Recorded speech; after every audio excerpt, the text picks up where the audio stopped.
Hello, everyone, and welcome to Business of Being Black with Tammi Mack. I'm Tammi Mack. As we kick off the first day of Black History Month, this is the perfect opportunity to talk about teaching Black. Well, critical race theory has certainly been accused of that lesson. Do we gloss over the horrors of slavery and the impact of racial inequity for the sake of making our non-Black peers comfortable without the lesson of critical race theory? Well, let's get down to business. The business of being Black today is critical race theory. Should it be taught?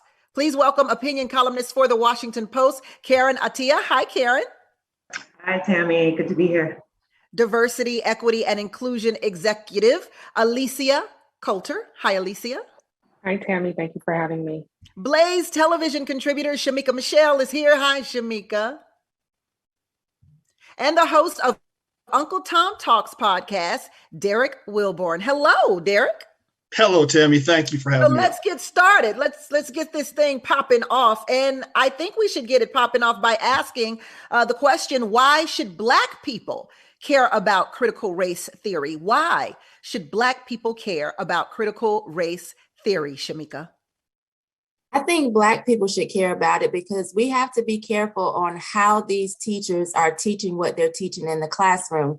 For me, as a parent of 3 daughters, I would never want my children to think that they are less than because of the color of their skin. I don't want them to be looked at as pitiful or pathetic. I don't want them to be looked at as if they are any less smart than anybody else in the classroom. So I think that it's not so much for me of what we call it. For me, it is about the content that's being taught and how it's being taught from certain teachers. Excellent. Derek? Why should Black people care about critical race theory being taught? I don't want my children being taught in the classroom that they are being oppressed, that they are simply by a matter of fact of the color of their skin in a country that is systemically keeping them down. I didn't raise victims, I raised victors. So I think what we really need to be careful about, and I agree, is how these things are being taught. I can think of no benefit to teaching one class of citizens, children or otherwise, but especially children, that you're being oppressed, and another class of citizens that you are the oppressors. There's no benefit to doing that to children, and I would never endorse doing that to children. Alicia, why should Black people care about critical race theory being taught in the schools?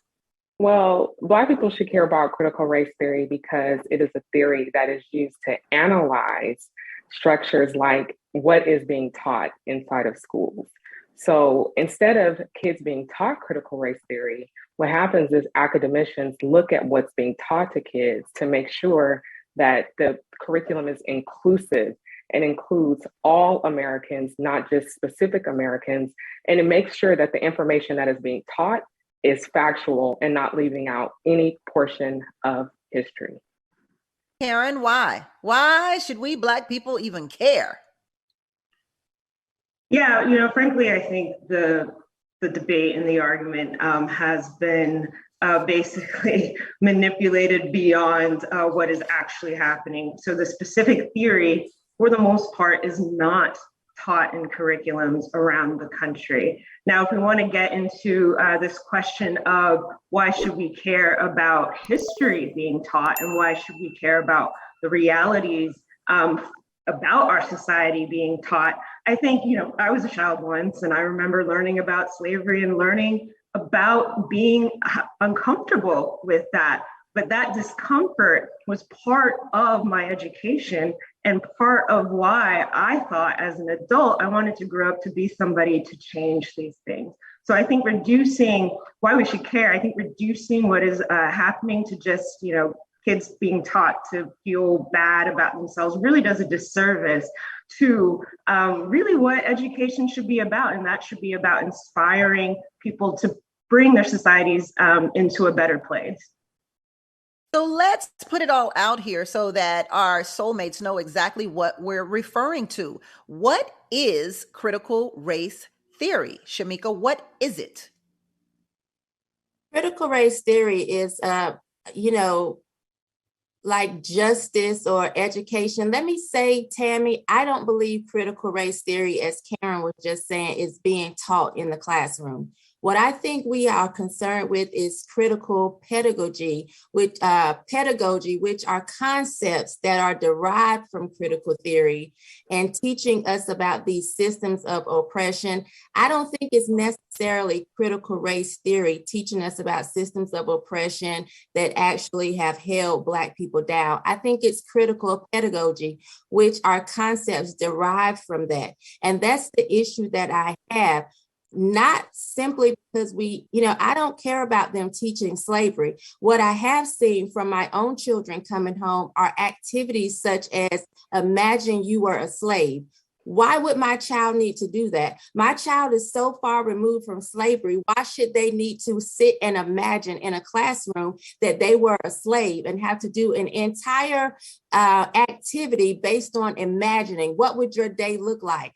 First of all, teach the history. I don't think that we are arguing that history should be taught or Black history should be taught. That's not the problem, but it's the way that they have formed these activities to kids in the classroom. My child, as someone born in 2003, 2005, or even 1996, when my oldest was born, doesn't need to sit and imagine being a slave and picking cotton and being whipped. That's foolishness to me. What my child needs to imagine is where she wants to go, not where her ancestors were. So it's not about just teaching history. It's about the activities that have been designed that, to me, push it a little bit too far.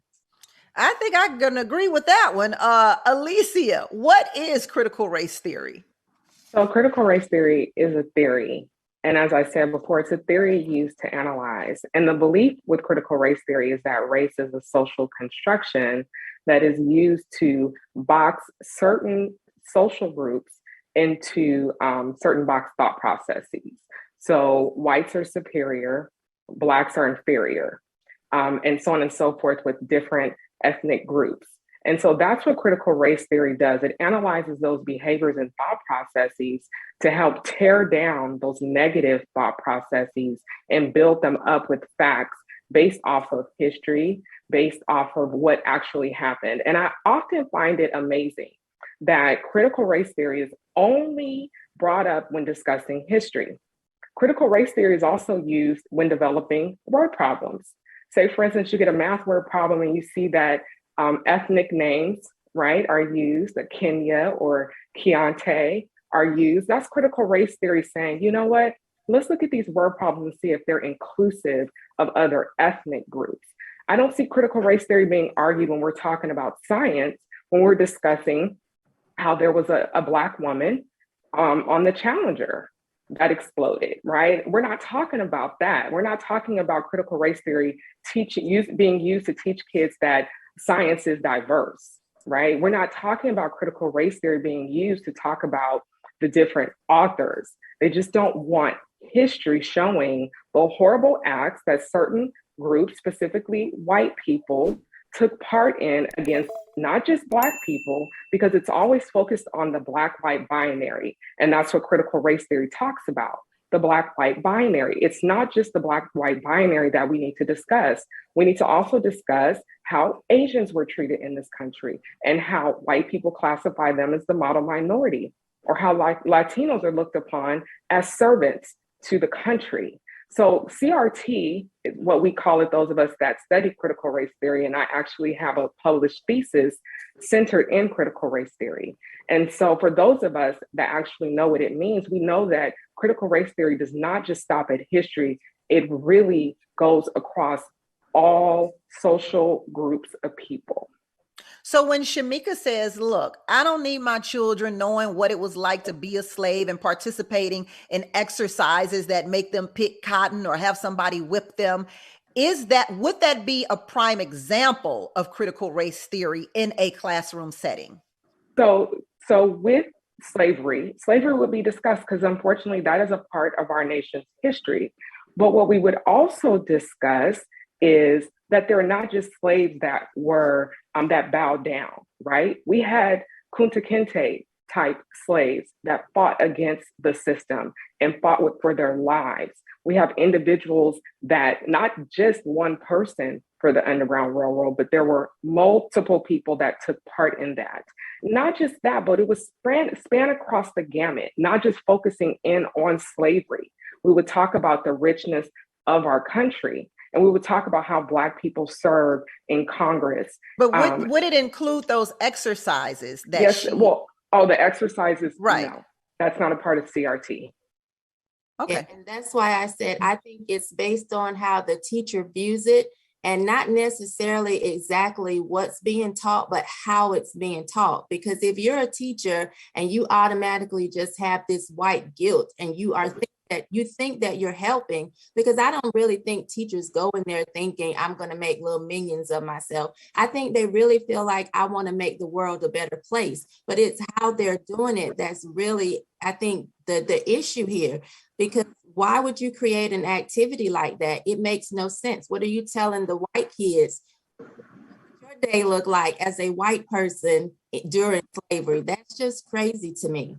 Shamika Derek, do you feel the same way? Go ahead, Derek. Shamika makes a very good, very interesting point, and that is this: the idea that if CRT is being implemented in the classroom, first of all, where is it coming from? Is this a federal curriculum? Is this at the state level? Is it at the school board level? Where is this uniform? Is there any uniformity at all? Concerning the specific example she cites, her kids being put into an exercise to pretend they're slaves, I would almost be willing to go along with that if, and this is a big if both the white kids and the Black kids were asked to do that, and if both the white kids and the Black kids and the brown kids and the yellow kids and all the other kids were asked to be put into a situation where, imagine you're the slave owner.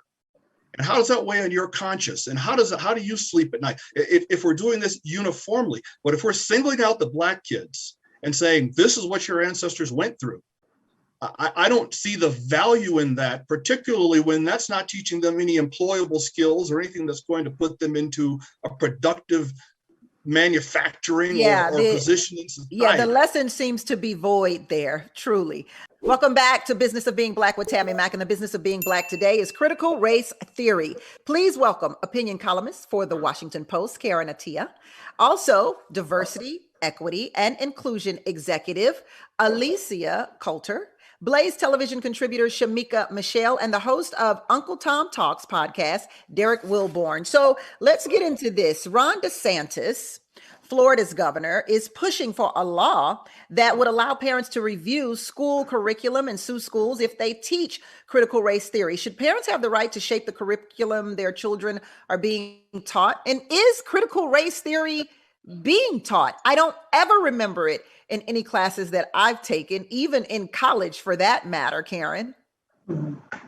Yeah, this is where we should be critical and look at these waves of laws that are sweeping, especially across red states, and how they're coming into being and when they're coming into being. Look, again, in my reporting, I'm here in Texas. I grew up in Texas. Critical race theory was not something I heard about until I was in college. Now, again, for us sitting here, it's Black History Month. It's a time where we're looking back on the civil rights leaders and even looking forward to now about, again, it is about teaching and how our society, right, has been formed. The frank matter is race is everywhere. White supremacy is everywhere. And I think, back to what we were talking about a little bit before the break, examples of kids being made to do, frankly, I think silly exercises where they need to pretend that they were slaves. And, I think it's more so an example of poor teaching methods than it is about official pedagogy. But I think what is really critical and frankly scary is that what we're seeing across these states is also this legislation, is also books that are being banned, and not just by Black authors, but by LGBT authors, books about sexuality and helping kids to understand the world that they're living in. So, these efforts, I think parents have always had to say, school boards have always had to say in what goes on in their kids' education. And frankly, what this looks like is not critical race theory, it looks like censorship. It looks like backlash, frankly, against what we saw in this country in terms of the Black Lives Matter movement, in terms of forcing very deeply uncomfortable conversations around race, policing, representation. And what is happening here is that there are a lot of people, particularly in Republican states, that would just rather we just not talk about these. And so why not use the power of the law and use the power of school boards to just squash these conversations? And I think that's really what's happening. None of this is really about critical race theory, but really, frankly, about, I would say, white backlash to Black political progress and representation. And this is, any honest scholar would see that this has been the history of America since Reconstruction. Black progress by minorities, by women, leading to backlash. And that's what we're living through right now. Yeah. Do you agree with her, Shamika? She says it's really about backlash. It has nothing to do with critical race theory. I think you'll always have people that have some type of animosity, but overall, no, I don't think that it's simply about backlash. I have a Twitter friend that I've become very close with who lives in Florida, and I've had the opportunity to hear her thoughts about the legislation. She teaches 9th grade African American history, and she said that it has not affected her being able to teach her class and being able to teach African American history effectively. Again, it goes back to, I think, the particular teachers and how they are, spinning their views and trying to implement what they think is the best way to overcome the systems that they believe are racist or oppressive. So again, if you're there with good intentions and you're actually teaching the historical aspects of history when it comes to this legislation, you aren't affected by it. This teacher very openly and very honestly said it is not affecting her in the way that she's able to teach African American history. And she shares a lot of her class lessons online on Twitter for everyone to see. And we enjoy looking at the lessons that she's giving the kids each day. And it really seems like they are learning things that even I, growing up in a Black community, going to all Black schools, didn't always learn. So if I could push back on that, only because, again, I think what we're talking about here is it's not about, just simply whether or not good people have good intentions in their hearts and things like that. That's all well and good. But what we're talking about is systemic use of laws, use of state school boards in order to push legislation, in order to push, again, in my reporting here in Texas, I've spoken to many teachers who have preemptively pulled books that were harmless, that they've taught for years, because they are afraid what this movement is doing. And I've talked to countless teachers, school board administrators, who are afraid to do their jobs and afraid to teach Black history, who are even pulling Michelle Obama's biography off of the shelves because they're afraid of the backlash from well-funded groups who are saying that this is somehow poisoning their children. And so, frankly, what's happening across the country, it's great that, some teachers feel that freedom, but there are a lot who do not. It's creating a chilling effect. And I think there are a lot who are very worried about just being able to even present children's books that feature Black characters. This is real and this is happening. Alicia, are we misinterpreting what critical race theory is? Has it gotten out of control in terms of there's been just bad publicity around the whole word critical race theory that nobody really knows what it is. Nobody really, Shamika, Karen both say that the teachers don't really know what they can, what they can't do, what's right, what's wrong. And for fear of losing their jobs, they're just like, you know what? I'm not going to read no books with Black people in it. I'm not going to read no books with white people in it. Look, everybody just pull out the cartoons. Absolutely. I totally agree with what Karen is saying. Number one, most people have no clue what critical race theory is. That's the first thing. And then secondly, what DeSantis is doing is very performative, but what makes it very dangerous is it always starts with a small policy that then turns into many large policies that develop a level of censorship that then takes away the voice of the minority and continues to amplify the voice of the majority. We have educators, like Karen was saying, that are very fearful, especially in these red states, of amplifying their voices in a positive way for Black and Brown students specifically. They are fearful because they too are like, we don't even know what critical race theory means. We weren't even using CRT in our classrooms. We were just trying to teach a fair lesson. That's it. And so then there's also CRT challenging what Shamika, children are learning to act as a slave for the day or what have you. So there's a lot of nuances. It seems like it just kind of popped up like a bad weed in your lawn. And like, where did that come from? Well, it came from Trump. Derek, some parents believe their children are too young to learn about racism, while others argue their children aren't too young to experience it. What are your thoughts on that? I think that the parents would know, not the school. So the role of the public school system is to assist parents in the education of their children, not the other way around. Every parent, no two children are the same. Every parent has a sense and knows when my child is mature enough, when my child is ready to begin listening to and learning these different concepts, whether we're talking about human sexuality, racism, slavery, the things that we're bantering back and forth now. The generic one size fits all, we're going to start teaching this to everyone in the 3rd grade. That doesn't work. That's not how children are built. So parents should be in control, and that's why we have local control of schools, not federal. So with specific to racism, a lot of people say, listen, my child is Black. They're going to experience it, whether they like it or not, whether they want to or not. It's something that they need to learn. It seems to be those that are non-Black, specifically white people, who are like, ooh, I don't think my child should learn that. It's a little too early to learn that. We're going to talk about that when we return on Business of Being Black with Tammi Mack on Fox Soul.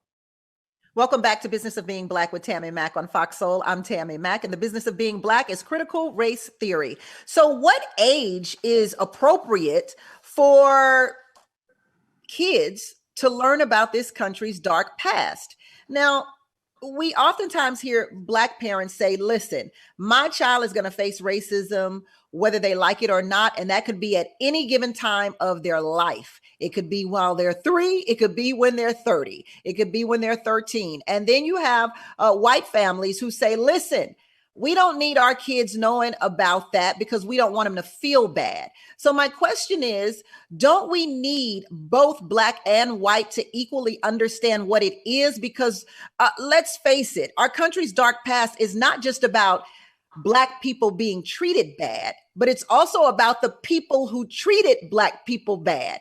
And in order to get over that hump, don't you need to know what has been perpetrated so that you can rectify it? We'll leave that to you, Derek. The question is, when do we get over that hump, or do we ever? So yes, we absolutely need to teach history to all children, regardless of their race. And America's history, good, bad, and ugly, and there's plenty of ugly, should be taught, need to be taught, because if you don't know history, you're destined to repeat it. But this narrative that continues to come up, that racism is on the rise, white supremacy is everywhere, there's white supremacists behind every blade of grass, you can't walk down the street without racism affecting you. That's not the reality that I personally live. I live inside of my skin. I live in a predominantly white city, Colorado Springs, Colorado, well below the national average. And I don't experience racism here daily, weekly, or even annually. So we keep hearing that all this white supremacy is keeping us down when we live in a nation where the majority of people who voted twice voted for a Black man to be their president. We have Black millionaires, Black billionaires. We have Black men and women getting paid tens of millions of dollars to bounce a ball. We have titans of industry who are Black millionaires and now billionaires. So at some point, we have to also face the reality that, you know what, things aren't getting worse, they're getting better. Once upon a time, you would be lynched for walking down the street in certain cities in this country after dark. That's not true anymore. We can't live in that rearview mirror forever. I want my children to know it. I teach it to them, but it's not up to the schools to decide when they're old enough to learn it. That's up to me to decide. Karen, I feel you wanting to get in here. So many things. Look, the schools and the state has always decided what history was acceptable to portray in our textbooks.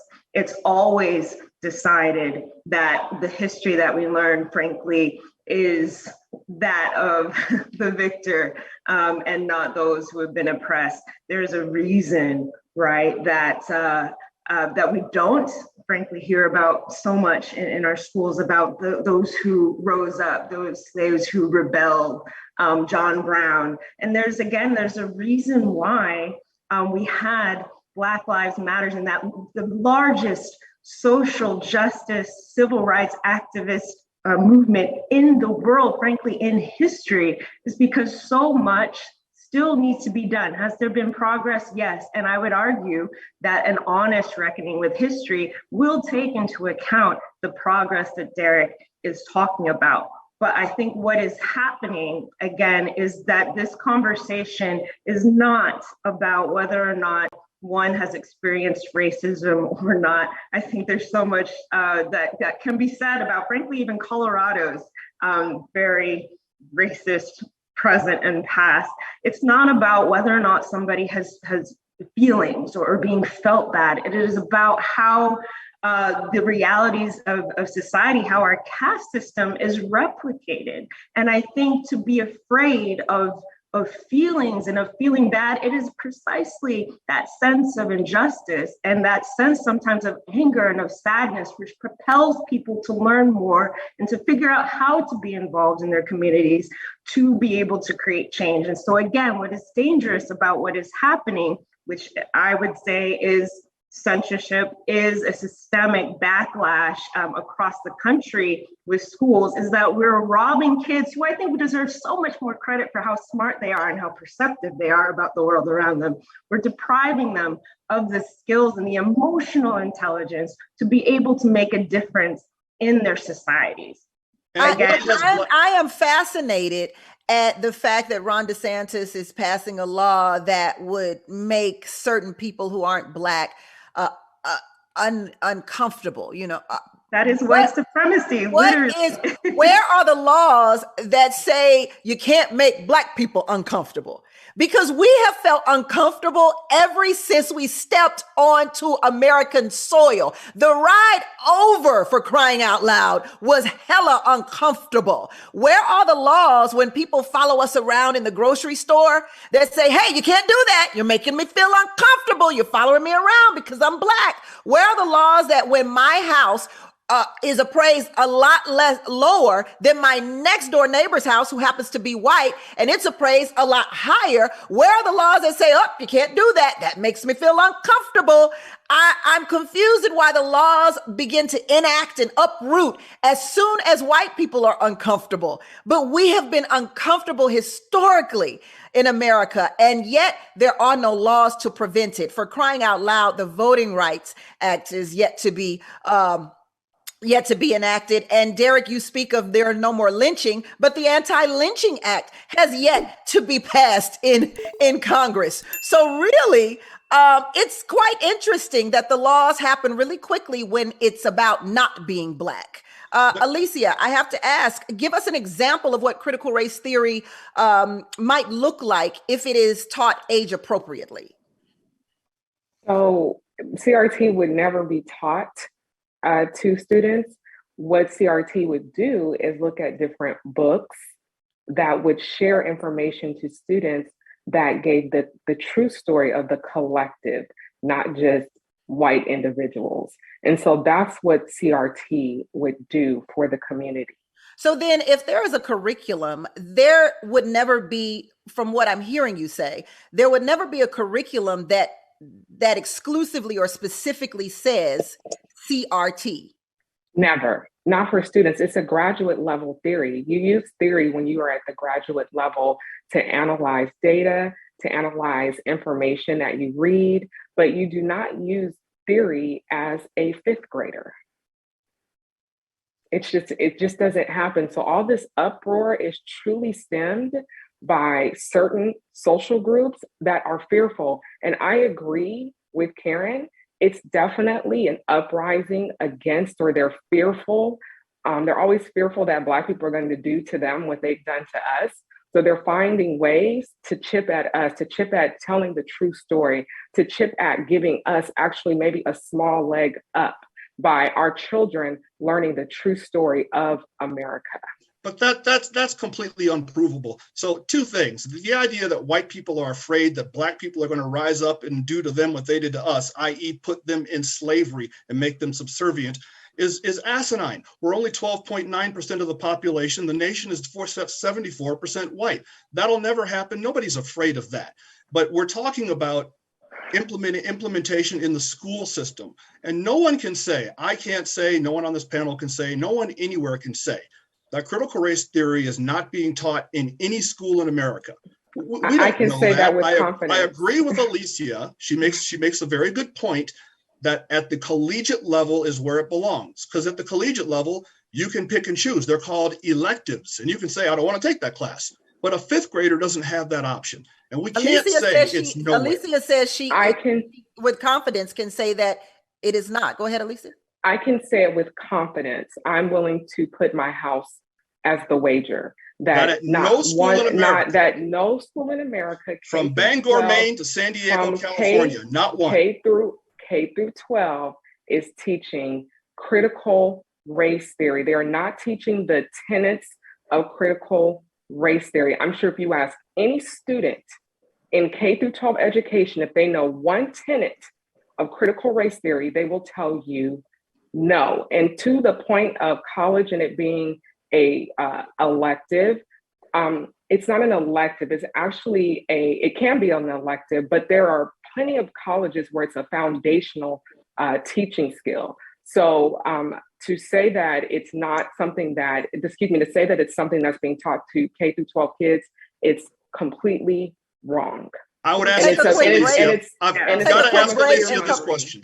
Hold that thought, Derek. We're going to take a quick break and come right back on Business of Being Black with Tammi Mack on Fox Soul. Welcome back to Business of Being Black with Tammi Mack. I'm Tammi Mack on Fox Soul, and the business of being Black today is critical race theory. Should it be taught? Please welcome opinion columnist for the Washington Post, Karen Attiah, Diversity, Equity, and Inclusion Executive, Alicia Coulter. Blaze Television contributor is here with us, Shamika Michelle, and the host of Uncle Tom Talks podcast, Derek Wilburn. Okay, so Derek, you had a little something to say before we left for the break. Go right ahead. Alicia claims to know, and she's willing to put her house on it, which is good because I could go for a new house, that CRT or no tenets thereof are being taught anywhere in America from Bangor, Maine to San Diego, California to Anchorage, Alaska to Honolulu, Hawaii. Alicia, how do you know that none of the high schools in Concord, California, in Spokane, Washington, or in Peoria, Illinois, not one of them is teaching a single element of CRT? How do you know that? How do you know they are? So no, I'm not the one that's defending the point. You're the one that said it. I'm very well versed in what's being taught, specifically Los Angeles Unified School District, which is the second largest district in the nation and is a trendsetter. And I can guarantee you that it's not being taught in Los Angeles Unified School District or any other large unified school district. And it for sure is not being taught in Maine or any other states that you have mentioned in this discussion. You're just repeating that you know it's not. I'm asking you how if I could jump in as a reporter who's done some work on this, I know for a fact, straight from the Oklahoma State Board of Education, that they admitted to me on the record, and it's in a piece that I've written, that critical race theory was not in their curriculum. Same for Texas. And again, these are states that are passing these preemptive laws. So then again, it begs the question, what is this really about? It is not in response to something that is actually happening. They told me that no parents had actually complained before about this, but all of a sudden, again, well-funded certain groups putting together assaults on, and not just critical race theory. One thing we've left out of this discussion, it's not just about curriculum, but I'm sure Alicia will note that it's also attacks on diversity efforts that schools are putting forth. There were attacks on here in Texas on efforts to try to increase Black teachers, Hispanic teachers, to try to even improve training for teachers and school officials to be sensitive about issues around race, ethnicity, and culture, based on the fact that we are rapidly diversifying. So again, it's not just about what is being taught, but assaults on who gets to do the teaching, who gets to be authorities in the classroom and in the school district. I did a whole piece on a Black principal who was removed, the first Black principal who was removed from his post, simply because he dared to speak out against the racist abuse he was experiencing in Colleyville. He lost his job. And more officials are deciding to resign. Teachers are deciding to leave at the point where we need more education. They're leaving because of these fear tactics. So again, it's neither of you have answered the question.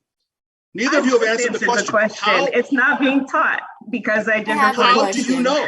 How do you know no school in Seattle, Education Washington is teaching CRT?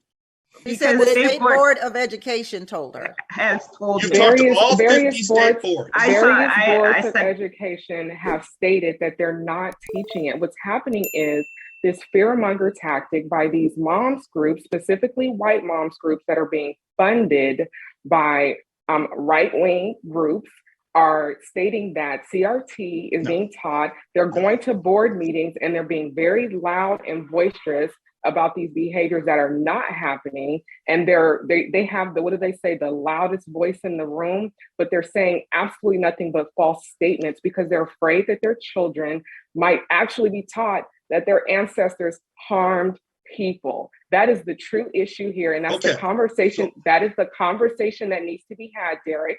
Let's have it. We need to have an honest conversation of the fear that these white moms have that their precious sons will learn the truth about Grandpappy. Okay, so you're lumping all white people into that bucket. That they're not teaching critical pedagogy?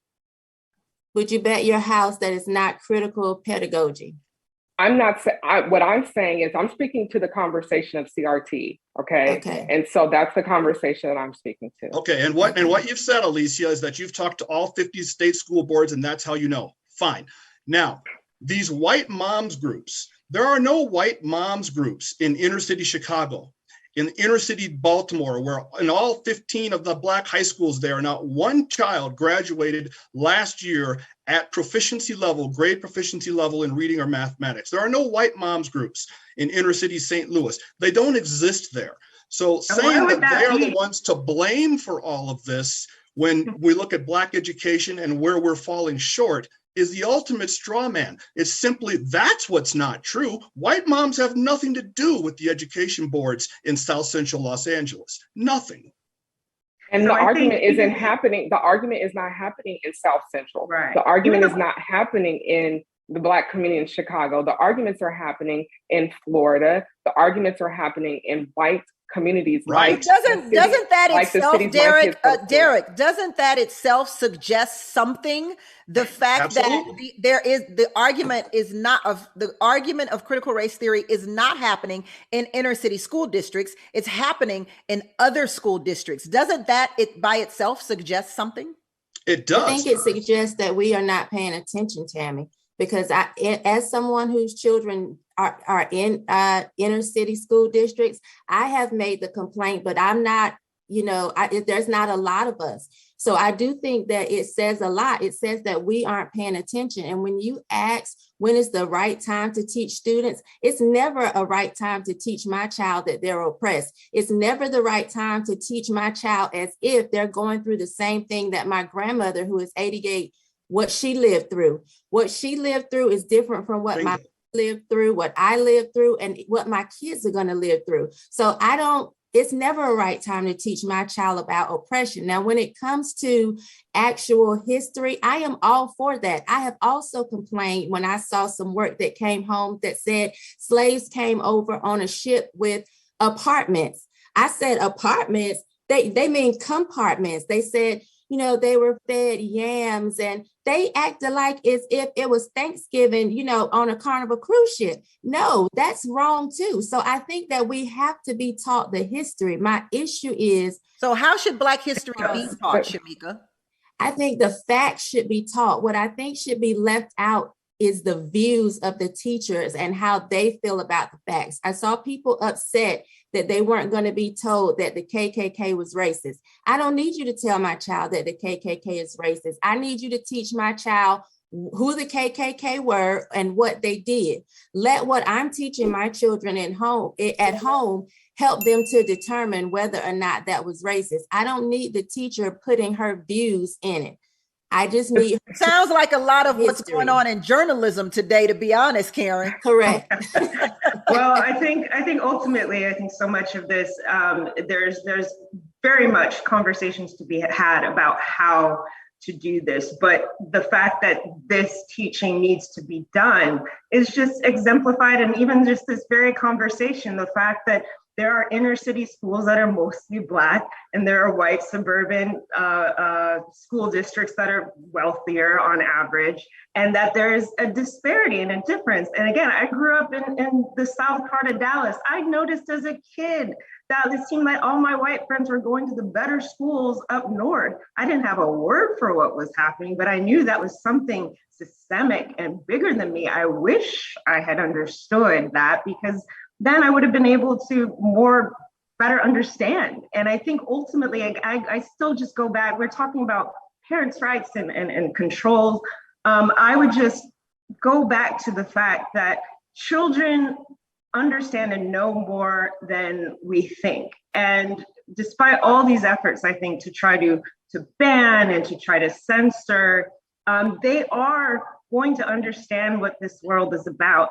And so, I think that really what we as adults, first of all, is to educate ourselves. I think in this conversation, I think there's a lot of education about how our society is that needs to be had. But first and foremost is to be comfortable ourselves with the society that we live in, and also accept the discomfort for the things that are not right, and equip the next generation to be able to fix what is not right. And let's take a quick break, and we'll come right back on Business of Being Black with Tammi Mack. Welcome back to Business of Being Black with Tammi Mack. I'm Tammi Mack, and today the business of being Black is critical race theory. Should it be taught in schools? Well, I love to hear their perspectives solo. So how about we get into a quick lightning round, y'all? So, okay, Karen, your stance on critical race theory and whether it should be taught or not. Are you for or against it, and why? What I'm for is for educating students of all races about the truth about history and the truth about our present.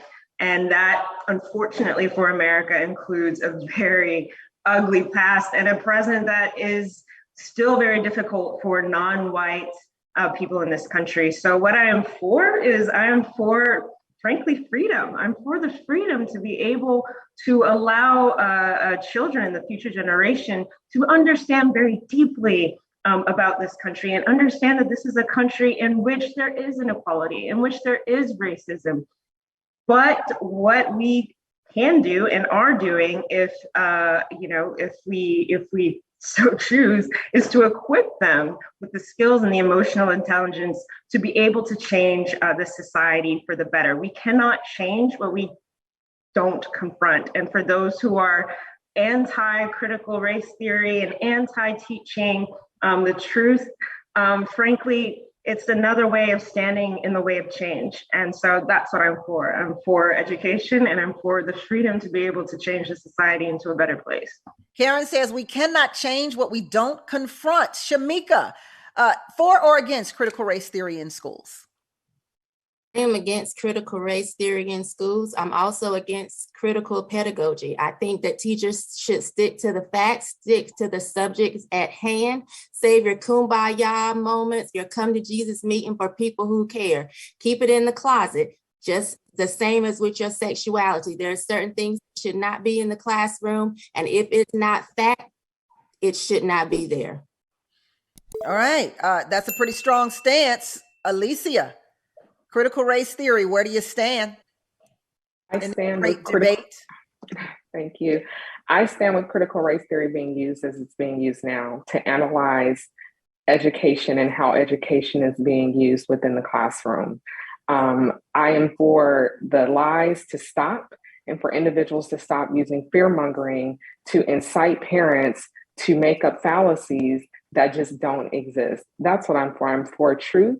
I'm for students to learn the entire truth in all subjects. I'm for critical race theory to be used to continue to analyze how the subjects are being taught and if they're being taught factually to our children. That's what I'm for. And I would like to state again that critical race theory is not being taught in any classroom, any K through 12 classroom. Derek, round out this lightning round for us. No K through 12 classroom anywhere in the country. That's an amazing thing. I don't know how Karen got the ability to speak on behalf of all people of color and claim that we're all struggling because of the racism in this country. But I'm going to take it a slightly different direction. Critical race theory should be in the hands of parents.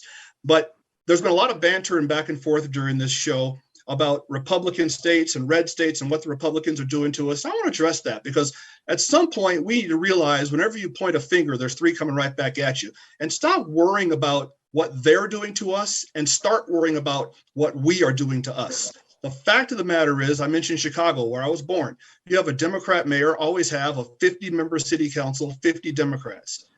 Detroit, Democrat mayor, 9-member council, 9 Democrats. St. Louis, 28-member council, 28 Democrats. Baltimore, 15-member council, 15 Democrats. I could keep going. They're all the same. There are no Republicans in any elected seats in any Black districts in this country. So teaching Black kids critical race theory should be up to the parent, but teaching them mathematics, computer science, physics, electrical engineering, those are the things that are preparing them for a more productive future and that are going to get literature our kids on equal footing with white kids. Are we good with literature as well? Can we Absolutely. Teach oh, okay.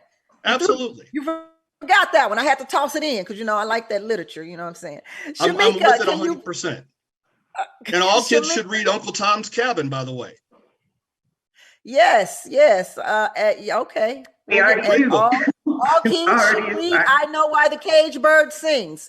Shamika, what is the mission behind Naked Girls? Naked is just means being open, honest, and emotionally exposed. So I never profess to be right, but I always profess to be honest. You'll know exactly what you're getting from me because I won't leave a question for you to ask. So that's what it's about being naked. It's mostly women, but there are men that are included as well. And we just live open, honest, and transparent. All right. Alicia, the AHN Foundation. Yes, so the AHN Foundation is a 501c3 organization that receives grant funding to help bring public health services to historically marginalized communities. Right now, we are focusing our efforts on helping to mitigate COVID-19 in the Black community because unfortunately in the Black community, we have the highest positivity rates, the highest hospitalizations, the highest death rates. So that is our center right now, is to help reduce those rates of COVID-19 within our communities. Karen, we'd love to know about the work you're doing with the Washington Post.